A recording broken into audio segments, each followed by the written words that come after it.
สบายดีพี่น้องมามื้อนี้มากินข้าวเพลน้ำพอเด้อเขาเรียกว่าข้าวเที่ยงเนาะพอก็ได้ตำบักหุ่งมาแล้วก็ข้าวปุ้นมาเนาะแล้วก็สิมีปิ้งไก่นี่เพิ่นก็สิแถมน้ำจิ้มน้ำหน้าทางนี้ก็สิแถมน้ำจิ้มมาพร้อมเนาะแจ่วนี่ข้าวเหนียวอันนี้ก็ผู้ใหญ่ใจดีซื้อมาให้นี่ถุงหนึงแล้วก็มีผักแกมเนาะแซ่บๆมื้อนี้ทุกคนว้านี่เป็นอันตำบักหุ่งอันใส่กระปูเนาะกระปูดองนี่แซ่บๆเลยอันนี้อันประมาณ50 บาทบ่ตำบักหุ่ง เบิ่งชิมเบิ่งอืมอุ้ยแซ่บแต่เขาวนี่ข้อยบ่กินเด้อนี่สิกินกับปุ่นเขาวบ่มักเนาะมาแม่จ้ะบ่กินบ่ฮะเอ้เจ้าบ่กินบ่มื้อนี้มากินข้าวนำแม่นี่หนูเด้อทุกคนเพิ่นก็ยางอะนะก็เลยมากินนำเพิ่นที่แรกว่าสิกินอยู่หน้างานพุ่นแต่คิดเห็นเพิ่นแบบเพิ่นคือสิอยากนำข้อยอืมอืมอืมแซ่บอยู่เด้อ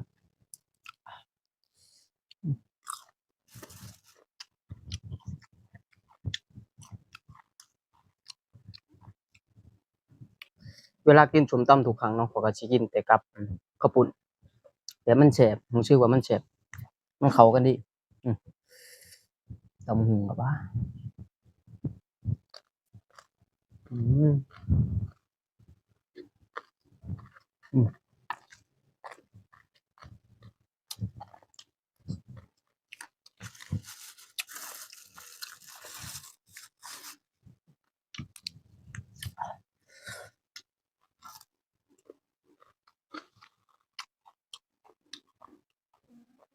ชิมอาชีพอันน้ำจิ้มเนาะมันจะเป็นไดรสชาติ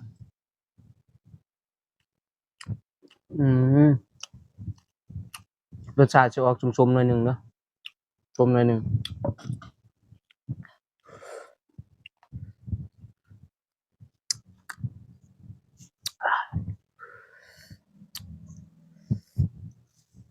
อืม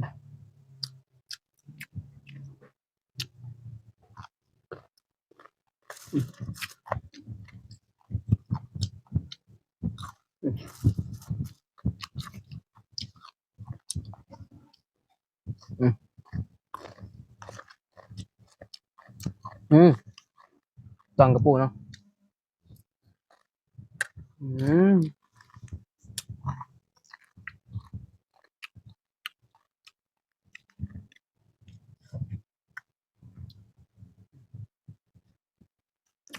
ลองชิมมึงเขาซื่อๆอัน10 บาทน่ะ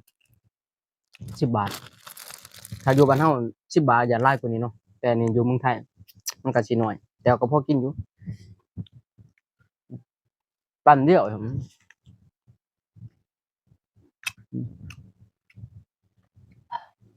เจ้าหน้าที่ล่ะ3อืมครับใช่ไหมพ่อ